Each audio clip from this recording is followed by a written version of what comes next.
Hi everyone. This week in week 5, we are focusing on visualizing as we read. We're challenging you to start getting into chapter books or bigger chapter books. And visualizing is a huge deal when getting into those types of books because you don't always have the pictures to help you know what's going on in the story. You have to create those pictures in your head. Sometimes we refer to this as envisioning or creating mental movies. So, like I just said, visualizing is like creating your mental movie in your head. To do this, you really have to think about each part of your story. And if you're reading chapter books, I would think about this in each chapter or each beginning, middle, and end of your chapter. You want to visualize frequently so you can hold on to the parts of the story so it continues to make sense as you read those longer books. Some things to think about is who is in this part of the story, what is happening right now in this part, and does this part fit with what has been going on. Now that last question you'll ask yourself in the middle and end of your story, because the beginning of your story nothing's happened yet, so you can't see if it fits with anything just yet. And as you answer these questions, you should have a movie playing in your head as you're reading. Alright, so in the next few weeks, we're going to be reading Clementine. I'm going to start it for you this week. We're going to read chapter 1. And in the beginning of chapter 1, I'm going to model for you my envisioning in different parts of the chapter. And then I'm going to read the rest of the chapter and challenge you to create some mental pictures or mental movies of your own. So for now, just try and create these mental movies as I start reading, and then I'll show you what my mental movie looks like or what my visualizing looks like, and you can see if yours kind of goes hand in hand or if yours looks a little different, and it's okay if it looks a little different. Alright, so we are reading Clementine, written by Sarah Pennypacker, and the pictures are by Marla Frazee. So if you have this book, you'll notice there are pictures here and there, but I want you really just to visualize your own pictures. Alright, so chapter 1. I have had not so good of a week. Well, Monday was pretty good, if you don't count Hamburger's surprise at lunch and Margaret's mother coming to get her. Or the stuff that happened in the principal's office when I got sent there to explain that Margaret's hair was not my fault. And besides, she looked okay without it. But I couldn't because Principal Rice was gone, trying to calm down Margaret's mother. Someone should tell you not to answer the principal's phone if that's a rule. Okay, fine. Monday was not so good of a day. Which was a surprise because it started off with two lucky signs, which fooled me. First, there was exactly enough banana slices in my cereal, one for every spoonful. Then, as soon as I got to school, my teacher said, "The following students are excused from journal writing so they can go to the art room and work on their Welcome to the Future projects." And I was one of the following students. So instead of having to think of things to write in my journal, which I hate, I got to glue and paint stuff, which I love. Margaret was in the art room too. When I sat down next to her, she threw herself across the Princess for the Future mask she was gluing sparkles onto. "Remember the rules," she warned. Margaret is in 4th grade and I am in 3rd. She thinks that makes her the boss of me. I hate Margaret's rules. "You can't touch my stuff," she said. She always says that. "Why?" I said, which I always say. "Because it's the rule," Margaret said, which she always says. "Why?" I said. "Because you can't touch my stuff," she said. And then I pointed out the window, which wasn't exactly lying because I didn't say there was something out there. While Margaret was looking out the window, I accidentally touched her mask. Twice. Okay, fine. Then I got busy working on my project, so I wouldn't have to hear any Clementine, pay attentions. Alright guys, so I have a lot of mental movies going on in my head right now. There's quite a bit going on. Here is a couple of things though that I thought of. So I have the cereal with a banana each spoonful. I have her empty writing journal because she got out of writing to go to art. And then I have Margaret kind of saying, don't touch my stuff, this is my mask. And Clementine feeling not so happy about that.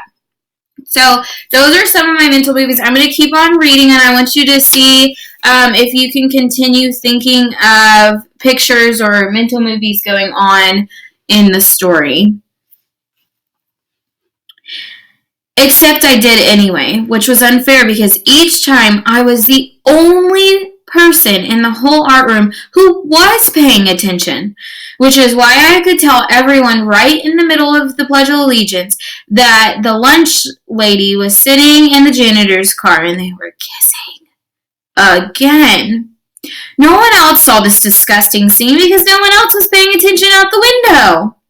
And after that, when it was my turn to pass around the stapler, I could tell everyone that the art teacher's scarf had an egg stain on it that looked, if you squinted, exactly like a pelican, which nobody else noticed.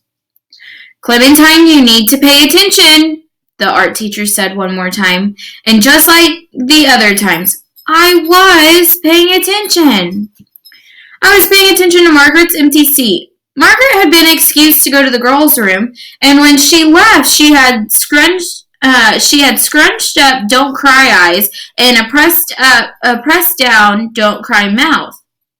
And she had been gone a really long time, even for Margaret, who washes her hands one finger at a time. I need to go to the girls' room, I told my teacher. And that's where Margaret was, all right, curled up under the sink with her head in her knees. Margaret, I gasped. Are you sitting on the floor? Margaret hitched herself over to the side a little so I could see. She'd placed a germ-protective layer of paper towels under her. Still, I said. What's the matter?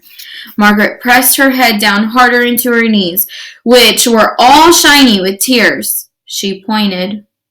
Lying on the sink next to a pair of "Do Not Remove from the Art Room" scissors was a chunk of straight brown hair. Uh-oh. Come out, Margaret, I said. Let me see. Margaret shook her head. I'm not coming out until it's grown back. Well, I think I see a germ crawling on your dress. Margaret jumped out from under the sink. She looked at herself in the mirror and began to cry again. I got glue in my hair, she sobbed. I was just trying to cut it out. Margaret's hair was halfway down her back long. It was hard not to notice the whole part over her left ear was missing.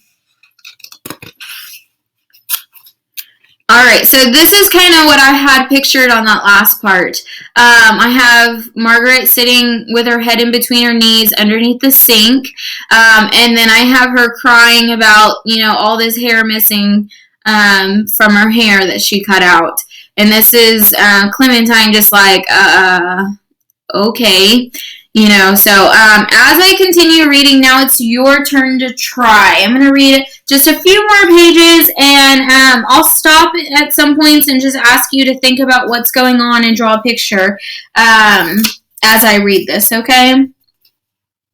Maybe if we even the chunk over your right ear, I suggested. Margaret wiped her eyes dry and nodded. She handed me the scissors. I cut. We looked back in the mirror. It's like bangs, I tried to cheer up. Sort of. Except bangs are in the front of your hair, not the sides, Margaret reminded me. Then she took a deep sigh, picked up the scissors, and cut off all the hair over her forehead.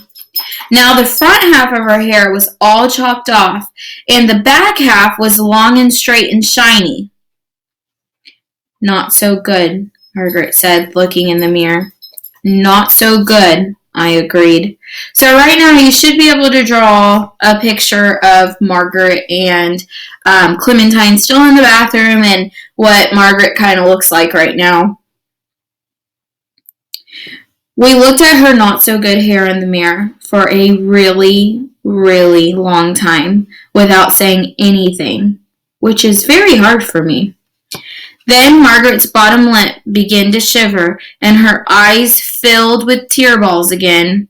She handed the scissors back to me and then closed her eyes and turned around. All of it? I asked. All of it. So I did, which is not exactly easy with those plastic art scissors, let me tell you. And just as I was finishing, the art teacher came in looking for us. Clementine! She shouted.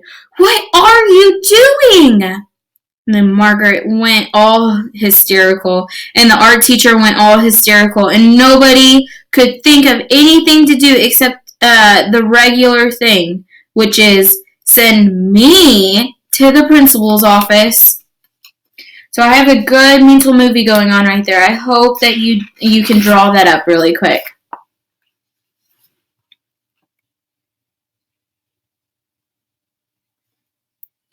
While I was waiting there, I drew a picture of Margaret with the chopped off hair. I made her look beautiful like a dandelion. Here's a picture of that. If they had a special class for gifted kids in art, I would definitely be in it, but they don't, which is also unfair. Only for math and English. I am not so good at English, okay, fine, but this year I am in the gifted class for math. And here's the bad surprise. So far, no gifts. I told Principal Rice about that problem when she got back from calming down Margaret's mother. So far, no gifts, I told her, extremely politely. Principal Rice rolled her eyes in the ceiling like she was looking at something up there. Ceiling snakes, maybe, just waiting to drop on you. That's what I used to be afraid of when I was little anyway. No, I'm not afraid of anything. Okay, fine. I'm afraid of pointy things. But that is all. And boomerangs. Clementine, you need to pay attention, said Principal Rice. We need to discuss Margaret's hair. What are you doing on the floor? Helping you look for ceiling snakes, I reminded her. Ceiling snakes? What are ceiling snakes? She asked. See what I mean? Me pay attention? Everybody else? Not. I am amazed they let someone with this problem be the boss of the school. All right now, Clementine, Principal Rice said in her I'm trying to be patient, but it's getting harder voice. Why did you cut Margaret's hair? I was helping, I said. And then I told Principal Rice about how I helped her, too. I answered the phone while you were gone. I ordered some new pets, and I told the gym teacher that we're never going to play dodgeball again, and I made 2 appointments for you. The phone kept going dead, so I guess it's busted. But at least I helped you a little. That's what I thought. There is a look they teach a person to make in principal school that is not very nice. Alright, so the last thing I want you to draw is the principal's face that might not be very nice right now. And in between there you should have 2 to 3 pictures of things going on in that first chapter. Alright, so this is how envisioning will work. You'll just stop at certain parts during your chapter and draw pictures of what you're seeing. And this really will help as you keep on reading. And I just wanted to go back for a second on this picture.